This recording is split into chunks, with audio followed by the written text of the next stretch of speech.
Good morning, everybody.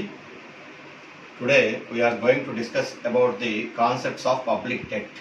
ప్రభుత్వ రుణం తాలూకు ఆవశ్యకత ఏమిటి, తర్వాత ప్రభుత్వ రుణ మార్గాలు ఏమున్నాయి అంటే what are the sources of public debt మొదలగు అన్ని అంశాలు కూడా పరిశీలిద్దాం.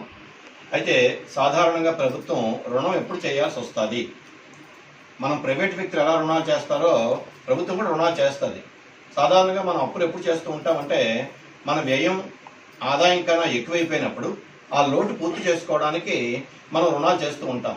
In the same way government కూడా తన యొక్క వ్యయానికి సరిపోయిన ఆదాయం సమకూర్చుకోలేనప్పుడు అనేక మార్గాలు పరిశీలిస్తుంది.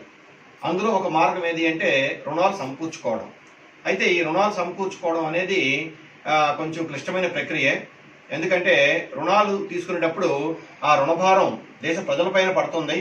తర్వాత వడ్డీ చెల్లింపుల భారం భవిష్యత్తు తరాలపైన కూడా పడే అవకాశాలు ఉంటాయి. అయితే ఈరోజు మన పాఠ్యాంశంలో ప్రభుత్వం రుణం చేయడానికి గల కారణాలు ఏమిటి, తర్వాత what are the sources of public debt and what is the need for public debt, ఇలాంటి అంశాలన్నీ కూడా మనం పరిశీలిద్దాం. అందులో ఫస్ట్ మనం చూడండి, టుడేస్ టాపిక్ ఈజ్ ప్రభుత్వ రుణము public debt, importance, sources and causes for increasing public debt. అంటే ప్రభుత్వ రుణం తాలూకా ఆవశ్యకత ఏమిటి, what are the sources for public debt and what are the causes for increasing the public debt అని. అయితే సాధారణంగా రుణం ఎప్పుడు చేస్తామో మనం ఇంతకుముందే అనుకున్నాం, ఏమిటి అంటే వ్యయం ఎక్కువైపోయి వ్యయాన్ని సరిపోయిన ఆదాయం సమకూర్చుకోలేనట్టు రుణం చేస్తూ ఉంటారని. అయితే వ్యక్తుల్లాగే ప్రభుత్వం రుణం చేసిన వ్యక్తి కన్నా ప్రభుత్వానికి అవకాశాలు ఎక్కువగా ఉంటాయి. The government can borrow loans either from internal sources or from external sources. అదే కాకుండా ప్రభుత్వం రుణం చేసినప్పుడు ఆ రుణాన్ని సామాజిక శ్రేయస్సు కోసం ఉపయోగిస్తూ ఉంటుంది. వ్యక్తి ఏం చేస్తుంటే రుణాలు చేసి తన స్వప్రయోజనాల కోసం అనుత్పాద కార్యక్రమాలు కూడా ఉపయోగించవచ్చు. అంటే ప్రభుత్వ రుణానికి ప్రైవేట్ రుణానికి కొద్దిగా తేడాలు ఉన్నాయి. అయితే ఇప్పుడు మన కాన్సెప్ట్ అది కాదు, అసలు గవర్నమెంట్ ఎందుకు రుణాలు చేయాల్సి వస్తుంది అది చూద్దాం. సాధారణంగా ఏంటంటే to cover the budgetary deficits, అంటే బడ్జెట్లో ఏర్పడిన లోటు పూరించడానికే మనం అంటే ప్రభుత్వం రుణం చేస్తూ ఉంటుంది. అసలు బడ్జెట్ అంటే ఏమిటి? Budget is nothing but the annual financial statement of the government, అంటే ప్రభుత్వం యొక్క వార్షిక ఆదాయ వ్యయ పట్టిక. ఇది కేంద్ర ప్రభుత్వము బడ్జెట్ ప్రతిపాదిస్తుంది. ఇన్ ద సేమ్ వే రాష్ట్ర ప్రభుత్వాలు కూడా బడ్జెట్ ప్రతిపాదిస్తూ ఉంటాయి. ఈ బడ్జెట్లో ఏం చేస్తారు, ప్రతి సంవత్సరం కూడా ప్రభుత్వం తనకు వచ్చే రాబడులన్నీ క్రెడిట్ వైపు, తాము చేసే ఖర్చులన్నీ కూడా డెబిట్ వైపు చూపిస్తూ ఉంటుంది. ఒకవేళ ప్రభుత్వం యొక్క వ్యయం ఎక్కువైపోయి ఆ వ్యయాన్ని సరిపోయిన రాబడి సమకూర్చుకోలేనప్పుడు ప్రభుత్వం అనేక రకాలుగా ఆలోచిస్తుంది, ఎలాగ ఈ లోటును కవర్ చేసుకుందామా అని. దానికి రకరకాల మార్గాలు ఉంటాయి. ఆ మార్గాల యొక్క సాధ్యాసాధ్యాలు ఏమిటి అంటే ప్రతి దానికి కూడా అడ్వాంటేజ్ డిసడ్వాంటేజెస్ ఉంటాయి. అవి ముందు కాస్త చూద్దాం. So to cover the budgetary deficit, ఈ బడ్జెట్ ఏర్పడిన లోటు పూరించడానికి గవర్నమెంట్ ఏం చేయొచ్చు అంటే first one, it can raise the tax rates, అంటే పన్నుల యొక్క రేట్లు పెంచవచ్చు. Or it can impose the new taxes, కొత్తగా పన్నులు విధించవచ్చు. తర్వాత గవర్నమెంట్ కెన్ బారో లోన్స్, రుణాలు చేయొచ్చు. తర్వాత it can use the method of deficit financing, అంటే లోటు ద్రవ్య విధానాన్ని అవలంబించవచ్చు. అయితే ఈ నాలుగిట్లో కూడా అడ్వాంటేజ్ డిసడ్వాంటేజెస్ కూడా ఉన్నాయి. For example raising the tax rates అన్నాం, అంటే పన్నుల యొక్క రేట్లు పెంచేద్దాము అని. కానీ పన్ను రేట్లు పెంచడం అనేది ప్రజల యొక్క పన్ను చెల్లింపు సామర్థ్యాన్ని ప్రాతిపదికగా తీసుకొని పన్ను రేట్లు పెంచాలే కానీ ప్రజల యొక్క పన్ను చెల్లింపు సామర్థ్యం తక్కువగా ఉంటే ప్రభుత్వము తన యొక్క విచక్షణాధికారంతో ఇష్టానుసారంగా పన్ను రేట్లు కానీ పెంచితే ప్రజలు ఆ పన్నులు చెల్లించలేక ప్రభుత్వాన్ని నిందిస్తారు. తర్వాత కొంతమంది పన్నులు ఎగవేయడానికి కూడా ప్రయత్నాలు చేస్తారు. అంచేత ఏంటంటే భారతదేశం అంటే అభివృద్ధి చెందుతున్న దేశాలలో కొత్తగా పన్నులు విధించడం కానీ పన్ను రేట్లు పెంచడం కానీ అంత సులువుగా సాధ్యపడే విషయం కాదు. అంటే ఈ రెండు కూడా కొంచెం జాగ్రత్తగా ఆలోచించుకోవాలి. ముఖ్యంగా భారతదేశం అంటే అభివృద్ధి చెందుతున్న దేశాల్లో, ఎందుకంటే ప్రజల యొక్క ట్యాక్సిబుల్ కెపాసిటీ, పన్ను చెల్లింపు సామర్థ్యం తక్కువగా ఉంటుంది కాబట్టి పన్ను రేట్లు పెంచడానికి కానీ అదనంగా పన్నులు విధించడానికి కానీ ప్రభుత్వానికి అవకాశాలు పరిమితంగా ఉంటాయి. ఇంకా మరొకటి చూద్దాం, బారోయింగ్ లోన్స్, అంటే రుణాలు సమీకరించుకోవడం. రుణాలు సమీకరించుకోవడానికి ప్రభుత్వానికి ఎన్నో అవకాశాలు ఉంటాయి. అంటే గవర్నమెంట్ తన దేశంలో ఉండే ప్రజల దగ్గర నుంచి కానీ వ్యాపార సంస్థల నుంచి కానీ రుణాలు సమీకరించుకోవచ్చు, లేదా విదేశాల నుంచి కానీ అంతర్జాతీయ సంస్థలైన ప్రపంచ బ్యాంకు, IMF ఇలాంటి వాటి దగ్గర నుంచి కూడా రుణాలు సమీకరించుకోవచ్చు. అయితే రుణాలు సమీకరించుకునేటప్పుడు ఆయా ప్రభుత్వాలు కానీ ఆ సంస్థలు కానీ పెట్టే నిబంధనలు పరిమితులకు లోబడి ఉండాలి. అదే కాకుండా రుణాలు సమీకరించుకున్నప్పుడు ఏమవుతుంది అంటే రుణ భారం దేశ ప్రజలపైన పడుతుంది. తన వడ్డీ చెల్లింపుల భారం అనేది భవిష్యత్ తరాలపైన కూడా పడే అవకాశాలు ఉంటాయి. అది కూడా కొంచెం జాగ్రత్తగా ఆలోచించుకోవాలి. తర్వాత డెఫిసిట్ ఫైనాన్సింగ్, ఇది ఒక ప్రధాన మార్గం. అయితే ఈ లోటు ద్రవ్య విధానం ద్వారా ప్రభుత్వం బడ్జెట్ లో ఏర్పడిన లోటు పూరించుకోవడానికి అదనంగా కరెన్సీని ప్రింట్ చేస్తుంది. కానీ అదనంగా కరెన్సీ ప్రింట్ చేసే అవకాశము భారతదేశం వంటి సమాఖ్య రాజ్యాల్లో ఒక కేంద్ర ప్రభుత్వానికి మాత్రమే ఉంటుంది, కానీ ఏ రాష్ట్ర ప్రభుత్వానికి కూడా కరెన్సీ ప్రింట్ చేసే అధికారం లేదు. అయితే కరెన్సీ ప్రింట్ చేసే అధికారం ఉంది కదా అని చెప్పి ప్రభుత్వము విచక్షణారహితంగా ఇష్టానుసారంగా ద్రవ్యాన్ని కానీ ముద్రిస్తే దేశంలో ద్రవ్య సప్లై పెరిగిపోతుంది. దానివల్ల ఏమవుతుంది, ద్రవ్యం తాలూకా విలువ పడిపోయి అది ద్రవ్యోల్బణానికి దారితీస్తుంది. అంచేత లోటు ద్రవ్య విధానం ద్వారా బడ్జెట్ లో ఏర్పడిన లోటు పూరించుకోవడం అనేది ఒక స్థాయి వరకే, ఒక పరిమితి వరకే సాధ్యం. కానీ దాన్ని విచక్షణారహితంగా ఉపయోగిస్తే మాత్రం దేశం ఎన్నో ఆర్థిక ఇబ్బందులు ఎదుర్కోవాల్సిన పరిస్థితి ఏర్పడుతుంది. ప్రధానంగా ద్రవ్యోల్బణం పెరుగుతుంది. మరి ఇప్పుడు ఇలా చూస్తే మనకి ఈ ఫస్ట్ వన్ కానీ, సెకండ్ వన్ కానీ, ఫోర్త్ వన్ కానీ, ఈ మూడు కూడా మనకు కొంచెం ఇబ్బందికరంగా కనిపిస్తున్నాయి. ఇంకా లాస్ట్ మార్గం ఏది అంటే గవర్నమెంట్ కెన్ బారో లోన్స్, రుణాలు సమీకరించుకుందాం. ఇవాళ పాఠం అంతా కూడా how the government borrow loans from internal sources and external sources, తర్వాత రుణాలు ఏ విధంగా వినియోగిస్తుందో అన్ని కూడా ఇవాళ మన పాఠ్యాంశాలు. ప్రభుత్వము ఆదాయానికి మించి వ్యయం చేయవలసి వస్తే రుణం చేయవలసి వస్తుంది. ప్రభుత్వం ఆదాయానికి మించి వ్యయం చేయవలసి వస్తే రుణం చేయవలసి వస్తుంది. అయితే ఇక్కడ ప్రొఫెసర్ శివరాజ్ ఒక మంచి డెఫినేషన్ ఇచ్చాడు ప్రభుత్వ రుణానికి సంబంధించి. National debt is a debt which A state owes to its own subjects. ఇక్కడ own subjects means the people of that country or the trading the వ్యాపార సంస్థలు అనుకుంటాం కదా, ఎల్ఐసీలు అవన్నీ కూడా అవి, or to the nationals of the other countries. అంటే నేషనల్స్ అంటే ఇక్కడ అర్థం ఏంటంటే విదేశీ ప్రభుత్వాలు కావచ్చు లేదా అంతర్జాతీయ సంస్థలు కావచ్చు. అంటే ఒక దేశంలో ఉండే ప్రభుత్వము ఆ దేశ ప్రజల దగ్గర నుంచి కానీ, వ్యాపార సంస్థల నుంచి కానీ, లేదా విదేశీ ప్రభుత్వాల నుంచి కానీ, అంతర్జాతీయ సంస్థల నుంచి కానీ రుణాలు సమీకరిస్తే దాన్ని మనం ఏమంటామంటే ప్రభుత్వ రుణము అంటాము అని చెప్పి శర్రాజ్ చెప్తున్నాడు. ఇదే విషయం తెలుగులో చూద్దాం. ప్రభుత్వం తీసుకునే అనేక విధాలైన రుణాలను అనగా కేంద్ర బ్యాంకు, వాణిజ్య బ్యాంకులు, వ్యాపార సంస్థలు, ఇతర దేశాల నుంచి తీసుకునే రుణాలను ప్రభుత్వ రుణము అంటారు. అంటే ప్రభుత్వానికి రుణం ఎక్కడెక్కడ సమీకరిస్తే అన్ని కూడా ఇందులో వస్తున్నాయి. అవి ఏమిటంటే ప్రభుత్వం తీసుకునే అనేక విధాలైన రుణాలను, ప్రధానంగా కేంద్ర బ్యాంకు. ప్రతి దేశానికి కూడా ఒక కేంద్ర బ్యాంక్ ఉంటుంది. మన దేశంలో కూడా రిజర్వ్ బ్యాంక్ ఆఫ్ ఇండియా ఉంది, అలాగే అమెరికాలో ఫెడరల్ రిజర్వ్ సిస్టమ్ ఉంది, ఇంగ్లాండ్ లో బ్యాంక్ ఆఫ్ ఇంగ్లాండ్ ఉంది. ప్రతి దేశానికి ఉండే కేంద్ర బ్యాంక్ దగ్గర నుంచి కూడా ఆయా ప్రభుత్వాలు దేశ పరిస్థితిని బట్టి రుణాలు సమీకరించుకుంటూ ఉంటాయి. తర్వాత వాణిజ్య బ్యాంకులు, ఈ వాణిజ్య బ్యాంకులు ఏం చేస్తాయంటే పరపతి ద్రవ్య సృష్టి ద్వారా ప్రభుత్వానికి రుణాన్ని ఇస్తూ ఉంటాయి. తర్వాత వ్యాపార సంస్థలు, అవి బ్యాంకింగ్ సంస్థలు కాకపోయినా నాన్ బ్యాంకింగ్ ఫైనాన్స్ ఇన్స్టిట్యూషన్స్ కావచ్చు. ఫర్ ఎగ్జాంపుల్ ఎల్ఐసి కావచ్చు, లేదా జిఐసి కావచ్చు, యూనిట్ ట్రస్ట్ ఆఫ్ ఇండియా కావచ్చు, ఇలాంటి వాటి దగ్గర రుణాలు సమీకరిస్తుంటాయి. అలాగే ఇతర దేశాల నుంచి తీసుకునే రుణాలను సాధారణంగా మనం ఏం చేస్తూ ఉంటామంటే అభివృద్ధి చెందిన దేశాల నుంచి అభివృద్ధి చెందుతున్న దేశాలు రుణాలు సమీకరిస్తూ ఉంటాయి. అంటే మన ఇండియా అమెరికా నుంచో, జపాన్ నుంచో, లేదా ఇంగ్లాండ్ నుంచో అలాంటి దేశాల నుంచి రుణాలు సమీకరించుకోవచ్చు. తర్వాత అంతర్జాతీయ సంస్థల నుంచి కూడా రుణాలు సమీకరించుకుంటూ ఉంటాం మనం. ఇవన్నీ కూడా ప్రభుత్వ రుణం కింద మనం భావించవచ్చు. తర్వాత ప్రభుత్వ రుణ ఆధారాలు ఏంటున్నాయి? What are the sources of public debt? What are the sources of public debt? ఇందులో చూద్దాం. The two major sources of public debt are, రెండు ఉన్నాయి ప్రధానంగా. One is internal sources, second one is external sources.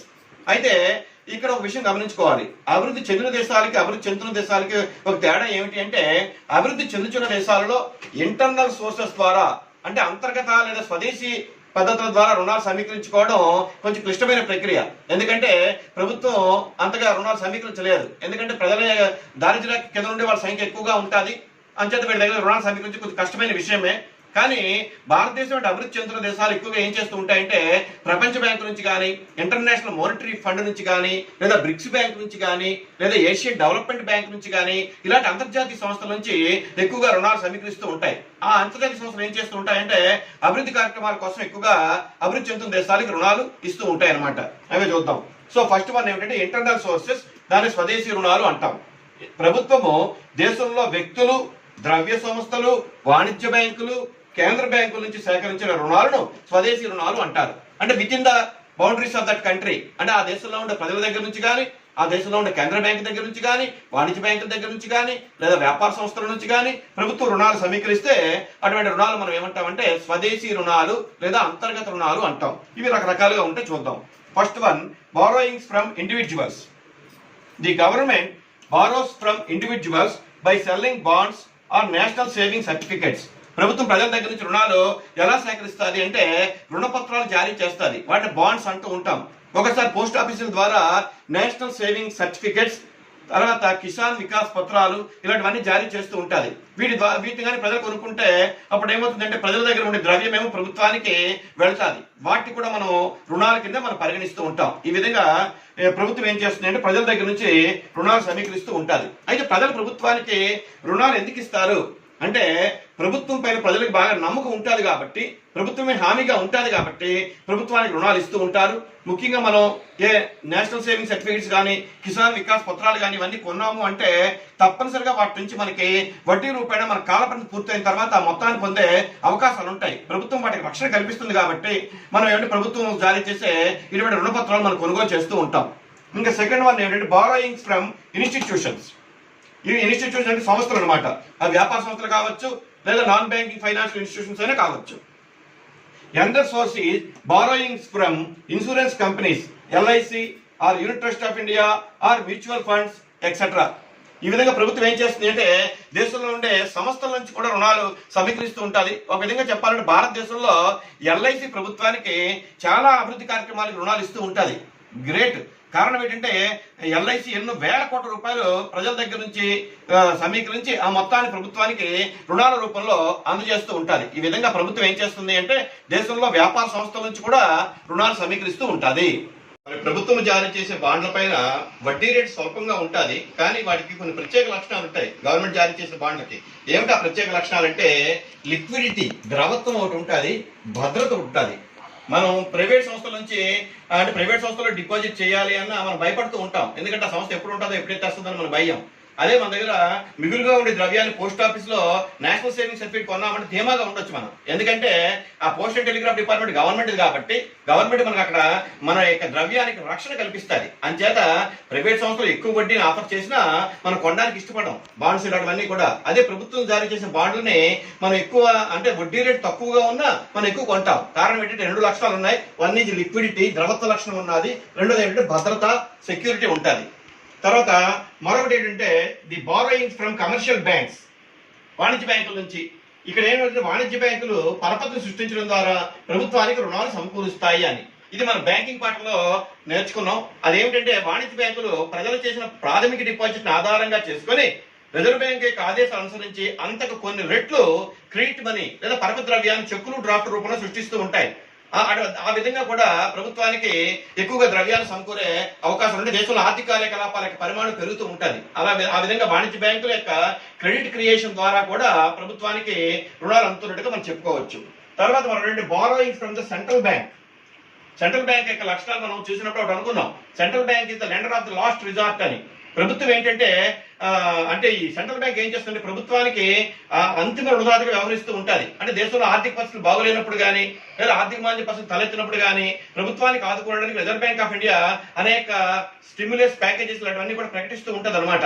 కాబట్టి central bank ప్రభుత్వానికి ఏ రకమైన సహాయం కావాలన్నా ఆర్థిక పరంగా చేస్తూ ఉంటుంది. కాబట్టి సెంట్రల్ బ్యాంక్ దగ్గర నుంచి కూడా ప్రభుత్వాలు రుణాలు సమీకరిస్తూ ఉంటాయి. కానీ ఒక విషయం గుర్తుపెట్టుకోండి, స్టేట్ బ్యాంకులు డైరెక్ట్ గా సెంట్రల్ బ్యాంక్ నుంచి అంటే రిజర్వ్ బ్యాంక్ ఆఫ్ నుంచి అప్పులు తెచ్చుకోలేవు. They have to apply the permission from the central government. ఎందుకంటే మనం ఫెడరల్ వ్యవస్థలో ఉన్నాం కాబట్టి ఫెడరల్ వ్యవస్థలో రాష్ట్ర ప్రభుత్వం అంతర్జాతీయ రుణం సమీకరించాలి అన్నా, కేంద్ర బ్యాంకు రుణం తెచ్చుకోవాలి అన్నా తప్పనిసరిగా కేంద్ర ప్రభుత్వం యొక్క అనుమతి మాత్రం పొందాలి. అదే ఇక్కడ చెప్తున్నాను. కేంద్ర బ్యాంక్ ప్రభుత్వ బాండ్లను కొనుగోలు చేయడం ద్వారా ప్రభుత్వానికి రుణాలు కల్పిస్తుంది. అంటే కేంద్ర బ్యాంక్ ఎలా ప్రభుత్వానికి సాయం చేస్తుంది అంటే ప్రభుత్వం తలకు ఆస్తి పత్రాలు ఉంటాయి, వాటిని కొనుగోలు చేయడం ద్వారా ప్రభుత్వానికి రుణ సదుపాయం కలిగజేస్తూ ఉంటుంది. ఈ విధంగా కేంద్ర బ్యాంకు మరియు వాణిజ్య బ్యాంకులు, దేశంలో ఉండే వ్యాపార సంస్థలు, ప్రజలు అందరూ కూడా ప్రభుత్వానికి అవసరమైనప్పుడు రుణాల రూపంలో సహాయం చేస్తూ ఉంటారు. వీటన్నిటి కలిపి మనం ఏమంటామంటే ఇంటర్నల్ సోర్సెస్, అంతర్గత రుణాలు లేదా స్వదేశీ రుణాలు అంటాం. ఇంకా రెండవది ఎక్స్టర్నల్ సోర్సెస్, వీటిని విదేశీ రుణాలు అంటాం మనం. ఈ ఎక్స్టర్నల్ సోర్సెస్ ఎలా ఉంటాయంటే ప్రభుత్వం విదేశీయుల నుంచి, విదేశీ బ్యాంకుల నుంచి, అంతర్జాతీయ సంస్థల నుంచి, for example IMF, IBRD, Asian development bank, bricks bank మొదలైన వాటి నుంచి విదేశీ ప్రభుత్వాల నుంచి తీసుకున్న రుణాలను విదేశీ రుణాలు అంటారు. అంటే ఇక్కడ ఏంటి విదేశీ రుణాలు అంటే అర్థం ఏంటి? విదేశీ ప్రభుత్వాల నుంచి కానీ లేదా అంతర్జాతీయ సంస్థల నుంచి కానీ సేకరించే రుణాలు. అయితే విదేశీ ప్రభుత్వాలు అనేటప్పుడు మనకు సాధారణంగా కొన్ని మిత్ర దేశాలు ఉంటాయి మనకి. భారతదేశంతో మిత్రత్వం నిలిపే దేశాల నుంచి మనం అవసరానికి సంబంధించి అప్పులు తెచ్చుకుంటూ ఉంటాం అనమాట. ఫర్ ఎగ్జాంపుల్ మనకన్నా రిచ్ కంట్రీస్ కొన్ని ఉన్నాయి, అమెరికా, ఇంగ్లాండ్, ఫ్రాన్స్, జర్మనీ ఇలాంటి దేశాలు ఉంటే ఆ దేశాల నుంచి ప్రభుత్వాలు ఏం చేస్తూ ఉంటాయంటే రుణ సమీకరణ చేస్తూ ఉంటాయి. కానీ ఒక విషయం గుర్తుపెట్టుకోవాలి, మనం సాధారణంగా అంతర్జాతీయ రుణాలు తక్కువ వడ్డీ రేటుపై లభ్యమవుతాయి, తర్వాత దీర్ఘకాలిక రుణాలు అయి ఉంటాయి. కాకపోతే ఏమిటి అంటే ముఖ్యంగా అంతర్జాతీయ సంస్థల నుంచి రుణాలు తీసుకునేటప్పుడు వాళ్ళు ఏ కార్యక్రమం పడితే ఆ కార్యక్రమాలకు అప్పులు ఎవరు వాళ్ళు ఏం చేస్తూ ఉంటారంటే సాధారణంగా అభివృద్ధి కార్యక్రమాలకే అప్పులు ఇస్తూ ఉంటారు. ముఖ్యంగా భారతదేశం వంటి దేశాల్లో మన ప్రపంచ బ్యాంక్ నుంచి అప్పు తెచ్చుకోవాలి అంటే ప్రపంచ బ్యాంక్ మనం అడుగుతుంది ఏ కార్యక్రమాల కోసము. ఉదాహరణకు మనం సాంఘిక వ్యవస్థ మూలధనము అంటే రోడ్లు, రైల్వేలు, నీటిపారుదల ప్రాజెక్టుల కోసం కడతాము, అలాగా మనం క్లియర్ గా చూపించాలి ఈ ఉత్పాదక కార్యక్రమాల కోసమే ఈ రుణాలు వినియోగిస్తాము అని చెప్పాలన్నమాట. అంతే తప్పించి ఆ సంస్థలు తీసుకునే రుణాలు అనుత్పాదక కార్యక్రమాలకు కానీ వినియోగిస్తే మన ప్రభుత్వం యొక్క పరపతి పోతుంది, మరలా రుణాలు తెచ్చుకునే అవకాశం కూడా మనం కోల్పోతాం అనమాట. అంతేది ఏమిటంటే విదేశాల నుంచి రుణాలు తెచ్చుకునేటప్పుడు చాలా షరతులు, నిబంధనలు ఉంటాయి. ఆ నిబంధనల్ని పాటించినప్పుడే మనం ఆ రుణాలు పొందగలుగుతాము, లేకపోతే మనం పొందలేము. సాధారణంగా ఏంటంటే వాటిపైన వడ్డీ రేటు తక్కువగా ఉంటుంది. ముఖ్యంగా ప్రపంచ బ్యాంకు అభివృద్ధి చెందుతున్న దేశాలకు ఇచ్చే దీర్ఘకాలిక రుణాల పైన వడ్డీ రేటు బిలో 4% విధిస్తూ ఉంటుంది. కారణం ఏంటంటే అవి పేద దేశాలు కాబట్టి. మొత్తాన్ని చెప్పేది ఏంటంటే అంతర్జాతీయ సంస్థల నుంచి మనం రుణాలు పొందాలి అంటే కేవలం అభివృద్ధి కార్యక్రమాలకి రుణాలు ఇస్తారు తప్పించి ఏ సంక్షేమ కార్యక్రమాలకి ఇలాంటి వాటికి పెద్దగా అంతర్జాతీయ సంస్థల నుంచి రుణాలు రావు. అవే చూద్దాం. ఇక్కడ IMF ఉంది, ఇంటర్నేషనల్ మానిటరీ ఫండ్. ఇది దేని పడితే దానికి అప్పులు ఇవ్వదు. IMF ఏం చేస్తుందంటే విదేశీ వ్యాపార చెల్లింపుల ఖాతాలో లోటు ఏర్పడితే ఆ లోటుని కవర్ చేసుకోవడానికి అభివృద్ధి చెందుతున్న దేశాలకి రుణాలు ఇస్తారు. మరి విదేశీ వ్యాపార చెల్లింపుల ఖాతా అంటే ఏంటి? ఒక సంవత్సర కాలంలో ఒక దేశం ఇతర దేశాలతో జరిపిన అన్ని వ్యాపార లావాదేవీలు ఒక ఖాతాలో చూపిస్తాం మనం. అంటే అందులో దృశ్యపరమైన ఎగుమతులు, దృశ్యపరమైన దిగుమతులు వస్తాయి, అదృశ్యపరమైన సేవల ఎగుమతులు, దిగుమతులు వస్తాయి. మనం ఇతర దేశాల్లో పెట్టిన పెట్టుబడులు, ఇతర దేశస్తులు మన దేశంలో పెట్టిన పెట్టుబడులు, మనం ఇతర దేశాలకు ఇచ్చిన రుణాలు, మనం ఇతర దేశాల నుంచి తీసుకున్న రుణాలు, మనం ఇతర దేశాలకు చెల్లించే వడ్డీలు, వాళ్ళు మనకు చెల్లించే వడ్డీలు, ఇవన్నీ మన అకౌంట్ వేస్తాం. వీటన్నిటి కలిపి మనం ఏమంటే బ్యాలెన్స్ ఆఫ్ పేమెంట్స్ అంటాం. దాన్నే విదేశీ వ్యాపార చెల్లింపుల ఖాతా అంటాం. మరి విదేశీ వ్యాపార చెల్లింపుల ఖాతా సాధారణంగా అభివృద్ధి చెందుతున్న దేశాలకు ఎప్పుడూ కూడా డెఫిసిట్ గానే కనిపిస్తుంది. కారణం ఏంటంటే ఈ దేశాలు దిగుమతులు ఎక్కువగా ఉంటాయి, ఎగుమతులు తక్కువగా ఉంటాయి. అంటే ఇంపోర్ట్ బిల్ ఎక్కువగా ఉంటుంది. అటువంటిప్పుడు ఏమవుతుందంటే విదేశీ వ్యాపార చెల్లింపుల ఖాతా లోటు ఏర్పడితే ఆ లోటు కవర్ చేసుకోవడానికి ఇంటర్నేషనల్ మానిటరీ ఫండ్ అప్పులు ఇస్తుంది. ఇది ఇంకే కార్యక్రమానికి కూడా అప్పులు ఇవ్వదు. కాబట్టి ఇది బాగా గుర్తుపెట్టుకుని విద్యార్థులందరూ కూడా ఇంటర్నేషనల్ మానిటరీ ఫండ్ కేవలం ఈ ఒక్క పనికే ఇస్తుంది. విదేశీ వ్యాపార చెల్లింపుల శాసనంలో లోటును భర్తీ చేయడానికి మాత్రమే అప్పులు ఇస్తుంది, మిగతా వాటికి ఏమీ పట్టించుకోదు. ఇంకా world bank, international bank for reconstruction development, IBRD, ఇది ఏమిటంటే అభివృద్ధి పథకాలకు ఇస్తుంది. సాధారణంగా వరల్డ్ బ్యాంక్ నుంచి అప్పులు తీసుకున్న దేశాలన్నీ కూడా అభివృద్ధి చెందుతున్న దేశాలే. అది సాధారణంగా అభివృద్ధి చెందిన దేశాలు పట్టించుకోదు, కానీ అభివృద్ధి చెందుతున్న దేశాలకే ఎక్కువగా దీర్ఘకాలిక రుణాలు తక్కువ వడ్డీ రేటు పైన ఇస్తూ ఉంటాయి. కానీ ఆ రుణాలను కానీ ఆయా ప్రభుత్వాలు కానీ దుర్వినియోగం చేసినా లేదా వేరే పథకాలకు మళ్లించినా వెంటనే బ్యాంక్ ఏం చేస్తుందంటే ఆ రుణాలని నిలిపివేస్తుంది. రుణాలు ఇచ్చినప్పుడు ఒకే దఫా ఇవ్వదు. వరల్డ్ బ్యాంక్ ఇచ్చినప్పుడు ఉదాహరణకి భారతదేశానికి 1000 కోట్ల రూపాయలు రుణం శాంక్షన్ అయింది అనుకుంది వరల్డ్ బ్యాంక్ నుంచి. 1000 కోట్ల రూపాయలు ఒకేసారి ఇవ్వదు. ఏం చేస్తుందంటే ఒక 4-5 వాయిదాల్లో ఇస్తుంది. ఉదాహరణకి ఫస్ట్ ఇన్స్టాల్మెంట్ రిలీజ్ చేసిన తర్వాత వరల్డ్ బ్యాంక్ తాలూకా నిపుణులు వచ్చి దేశంలో ఏ కార్యక్రమాలకు ఆ రుణాలను ఉపయోగిస్తుందా ప్రభుత్వము, ఒకవేళ వాళ్ళు ప్రాజెక్ట్ లో చెప్పినట్టుగా అనుకున్న కార్యక్రమాలకే వినియోగిస్తున్నారా లేదా ఏమైనా దుర్వినియోగం చేస్తున్నారా, అనుత్పాద కార్యక్రమాలు వినియోగిస్తారా చూసి ఒకవేళ సక్రమంగా వినియోగిస్తేనే రెండవ ఇన్స్టాల్మెంట్ మంజూరు అవుతుంది. అలా ప్రతి దశలో కూడా వరల్డ్ బ్యాంక్ తాలూకా ప్రతి చెకింగ్ ఉంటుంది. ఎందుకంటే అలా లేకపోతే ఏమవుతుందంటే ఈ తీసుకున్న రుణాన్ని ప్రభుత్వాలు అనుత్పాద కార్యక్రమాలకు వినియోగించే అవకాశాలు ఉంటాయి. కాబట్టి మనం వరల్డ్ బ్యాంక్ నుంచి అప్పు తెచ్చుకున్నప్పుడు చాలా జాగ్రత్తగా రుణాన్ని వినియోగించవలసిన అవసరం ఏర్పడుతుంది. తర్వాత సో ఇవన్నీ కూడా internal and external sources. So internal sources అన్ని కూడా దేశంలో ఉండే ప్రజలు, దేశంలో ఉండే వ్యాపార సంస్థలు, తర్వాత దేశంలో ఉండే వాణిజ్య బ్యాంకులు, కేంద్ర బ్యాంకు నుంచి ప్రభుత్వం తీసుకునే రుణాలన్నీ కూడా మనం అంతర్గత రుణాలు లేదా స్వదేశీ రుణాలు అంటాం. తర్వాత విదేశీ ప్రభుత్వాల నుంచి కానీ అంతర్జాతీయ సంస్థల నుంచి కానీ తీసుకునే రుణాలని మనం ఏమంటే విదేశీ రుణాలు అంటాం. ఇంకా ఇందులోనే మనకు టాపిక్ ఉంది, అదేమిటి అంటే what are the causes for increasing public debt. అంటే ప్రభుత్వ రుణం ఎందుకు పెరిగిపోతున్నది, దానికి గల కారణాలు ఏంటో చూద్దాం. First one, to cover the budgetary deficits. అంటే బడ్జెట్ లో ఏర్పడిన లోటుని కవర్ చేయడానికి ప్రభుత్వాలు రుణాలు చేస్తాయని అది మీకు విషయం ముందే చెప్పాను నేను. ఇక్కడ ఈ 4 అంశాల్లో కూడా నెగిటివ్ పాయింట్స్ ఉన్నాయి, ఈ మూడితో ప్రధానంగా. అంచేత బారోయింగ్ లోన్స్ తీసుకుంటున్నాం మనం, అంటే ఆ రుణాలు చేస్తున్నాం. కాబట్టి బడ్జెట్ లో ఏర్పడిన లోటు కవర్ చేయడానికి ప్రభుత్వం ఏమో రుణాన్ని సేకరించడం ఒక సాధనంగా ఉపయోగించుకుంటూ ఉంటుంది. That is the first point, to cover the budgetary deficits. ప్రభుత్వ వ్యయం కంటే ఆదాయం తక్కువగా ఉన్నప్పుడు లోటు బడ్జెట్ ఏర్పడుతుంది. వ్యయం కంటే ఆదాయం తక్కువగా ఉంటే లోటు బడ్జెట్ ఏర్పడుతుంది. To cover the deficit the government borrow loans, but there is a problem in it. ఇందులో ఒక ప్రాబ్లం ఉంది.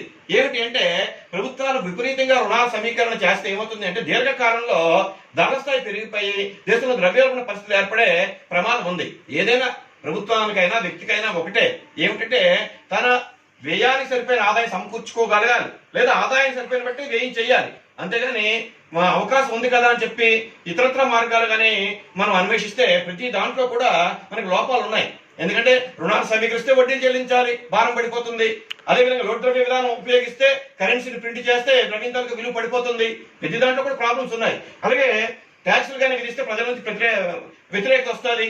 కాబట్టి ఇలా అన్ని ప్రాబ్లమ్స్ ఉన్నాయి. కాబట్టి సాధారణంగా ఏం చేయాలంటే మిగులు బడ్జెట్ కానీ సంతృప్తి బడ్జెట్ కానీ ప్రతిపాదించుకొని తన వ్యయానికి ఆదాయానికి బ్యాలెన్స్ చేసుకుంటే బాగుంటుంది. కానీ అభివృద్ధి చెందుతున్న దేశాల్లో అది సాధ్యపడదు.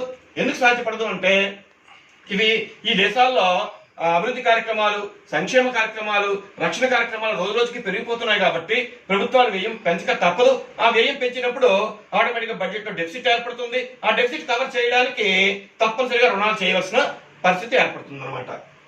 So it leads to inflation during the long run. దీనివల్ల అంటే రుణాలపైన ఎక్కువగానే ఆధారపడితే ఏమవుతుందంటే దీర్ఘకాలంలో ద్రవ్యోల్బణ పరిస్థితులు ఏర్పడి ప్రజల యొక్క జీవన ప్రమాణాలు దెబ్బతినే ప్రమాదం ఉంటుంది.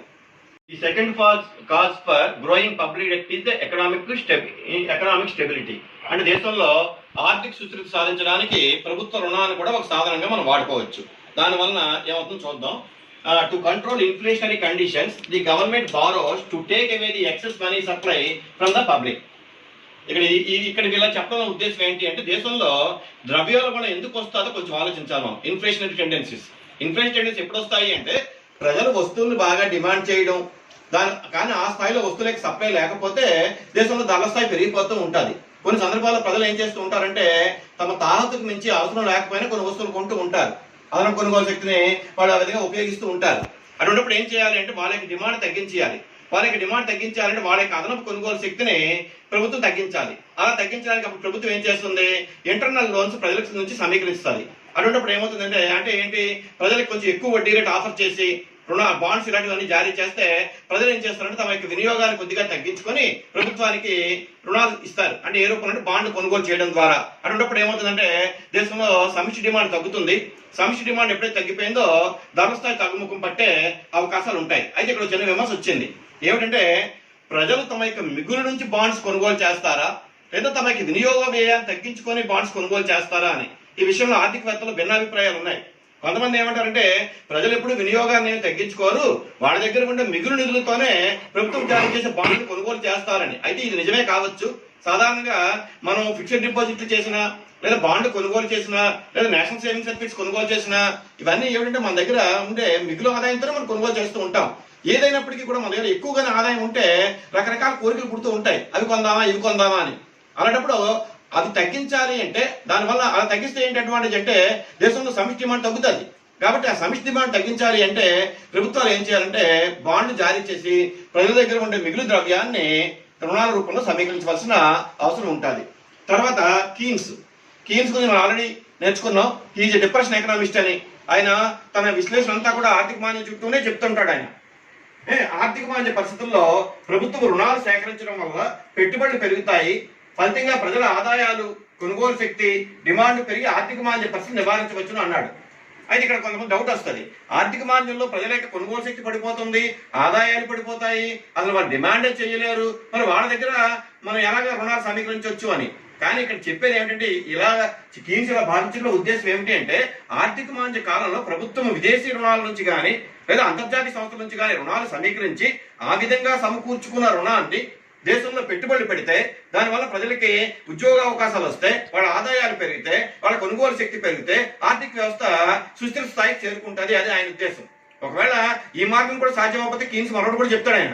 లోటు ద్రవ్య విధానం అవలంబించి అదనంగా ద్రవ్యాన్ని ముద్రించి దేశంలో పెట్టుబడి పరిమాణాన్ని పెంచండి అంటాడు. అంటే ఎకనామిక్స్ ఏంటంటే ఏ ఒక్క వేరియబుల్ ని మనం తీసుకొని చెప్పలేము, 2-3 రకాల వేరియబుల్స్ కలిపి చెప్పాల్సి ఉంటుంది. కాబట్టి ఇక్కడ కీన్స్ తాలూకా ఉద్దేశం ఏంటంటే ప్రజలు ఆర్థిక మాంద్య పరిస్థితుల్లో ప్రభుత్వానికి పెద్దగా రుణాలు ఇవ్వలేకపోవచ్చు. రుణాలు అంటే రూపాయల ప్రభుత్వం ద్రవ్యాన్ని సమీకరించలేకపోవచ్చు. కానీ ప్రభుత్వం అంతర్జాతీయ సంస్థల నుంచి కానీ విదేశీ ప్రభుత్వాల నుంచి కానీ రుణాలు సమీకరించి ఆ విధంగా సమీకరించిన ద్రవ్యాన్ని ఆర్థికాభివృద్ధి కార్యక్రమాల్లో ఉపయోగిస్తే దేశంలో ప్రజల యొక్క ఆదాయాలు ఇవన్నీ పెరిగి ఆర్థిక వ్యవస్థ సుస్థిరత స్థాయికి చేరుకుంటుంది. అది కీన్స్ అభిప్రాయం. ఈ విధంగా ఇన్ఫ్లేషనరీ టెండెన్సీస్ ని మరియు డిఫ్లేషనరీ టెండెన్సీస్ ని మనం ఒక సెపరేట్ చేయడానికి రుణాన్ని ఒక మార్గంగా ఎంచుకోవచ్చు. తర్వాత ఫర్ ఎకనామిక్ డెవలప్మెంట్, ఆర్థిక అభివృద్ధి. ఈ developing countries do not have sufficient resources to finance their development plans. అభివృద్ధి చెందిన దేశాల్లో బాగా భారీ ఎత్తున పెట్టుబడి కార్యక్రమాలు చేపట్టాలి, కానీ ప్రజల యొక్క డొమెస్టిక్ సేవింగ్ రేట్ తక్కువ. ఇలాంటి పరిస్థితుల్లో ప్రభుత్వంకి నిధులు రావు. అటున్నప్పుడు ఏం చేయాలి? ప్రభుత్వం తప్పనిసరిగా రుణాల పైన ఆధారపడక తప్పదు. ఎందుకంటే అభివృద్ధి కార్యక్రమాలు చేపట్టకపోతే ఆర్థిక వ్యవస్థ ముందుకెళ్ళదు, నిస్తేజంగా ఉండిపోతుంది. మరి అభివృద్ధి కార్యక్రమాలు చేపట్టాలి అంటే దేశంలో పొదుపు రేటు తక్కువగా ఉంది. అటువంటిప్పుడు గవర్నమెంట్ ఏం చేయాలంటే అంతర్జాతీయ రుణాలు ఇవన్నీ సమీకరించి దేశంలో అభివృద్ధి కార్యక్రమాలు అంటే ఏంటి, రోడ్లు, రైల్వేలు, నీటిపారుదల ప్రాజెక్టులు, విద్యుత్ శక్తి ప్రాజెక్టులు, స్టీల్ ప్లాంట్లు ఇవన్నీ కానీ కడితే దానివల్ల దేశంలో ఆర్థికాభివృద్ధి త్వరితగతిన జరిగే అవకాశాలు ఉంటాయి. సో ఫర్ ఎకనామిక్ డెవలప్మెంట్ కి ప్రభుత్వ రుణాన్ని ఒక సాధనంగా వాడుకోవచ్చు. So the government borrows not only from with in the country but also from foreign countries. అంటే ఇక్కడ ఏంటంటే ఎకనామిక్ డెవలప్మెంట్ చెప్పినప్పుడు అభివృద్ధి చెందుతున్న దేశాల్లో ప్రజల యొక్క ఆదాయ స్థాయి తక్కువగా ఉంటాయి కాబట్టి వాళ్ళు ఇవ్వలేకపోవచ్చు. కానీ ప్రపంచ బ్యాంక్ వంటి సంస్థలు కానీ, ఏషియన్ డెవలప్మెంట్ బ్యాంక్ వంటి సంస్థలు కానీ, లేదా అభివృద్ధి చెందిన దేశాల నుంచి కానీ ప్రభుత్వాలు రుణాలు సమీకరించి ఆర్థికాభివృద్ధి కార్యక్రమాల్లో ఉపయోగిస్తే దేశం త్వరగా అభివృద్ధి చెందే అవకాశాలు ఉంటాయి. తర్వాత ఎక్స్పాన్షన్ ఆఫ్ పబ్లిక్ సెక్టర్, ప్రభుత్వ రంగ విస్తరణ. మన భారతదేశంలో ఇండిపెండెన్స్ వచ్చిన వెంటనే మనం ఒకటి అనుకున్నాం. 1948 ప్రథమ పారిశ్రామిక తీర్మానంలోనే గవర్నమెంట్ స్పష్టీకరించింది. ఏమిటంటే India follows the mixed economy path. That means there is coexistence of public and private sectors. ప్రభుత్వ ప్రైవేట్ రంగం రెండు సహజీవనం చేస్తాయని చెప్పింది. కానీ మనం ఏంటంటే ఇంచుమించు 1991లో నూతన పారిశ్రామిక తీర్మానం ప్రకటించే వరకు కూడా ఆర్థికాభివృద్ధి కార్యక్రమాలు ప్రభుత్వ రంగానికి పెద్దపీట వేశాం.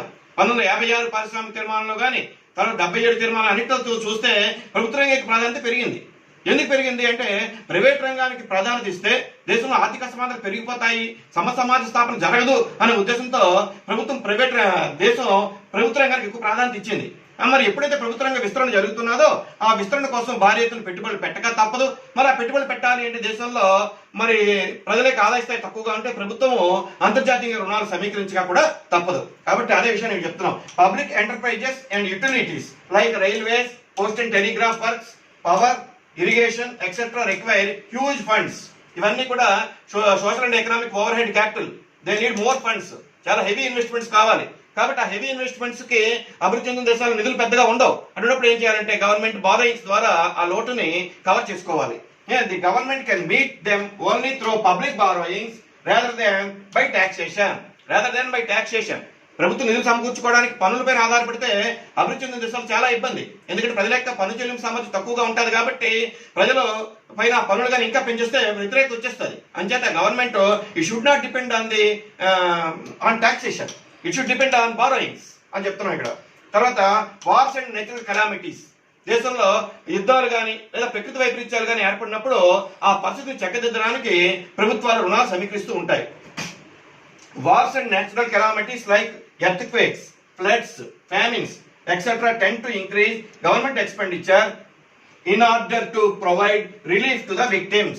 ఏమైనా ఇలాంటి పరిస్థితులు ఏర్పడినప్పుడు ప్రభుత్వ వ్యయం బాగా పెరిగిపోద్ది. యుద్ధం వచ్చినా లేదా కరువు కాటకాలు వచ్చినా లేదా ఇప్పుడు కరోనా వంటి ఇలాంటి పరిస్థితులు ఏర్పడినా ప్రభుత్వ వ్యయం బాగా పెరిగిపోతూ ఉంటుంది. ప్రభుత్వానికి ఆదాయం రాకపోవచ్చు.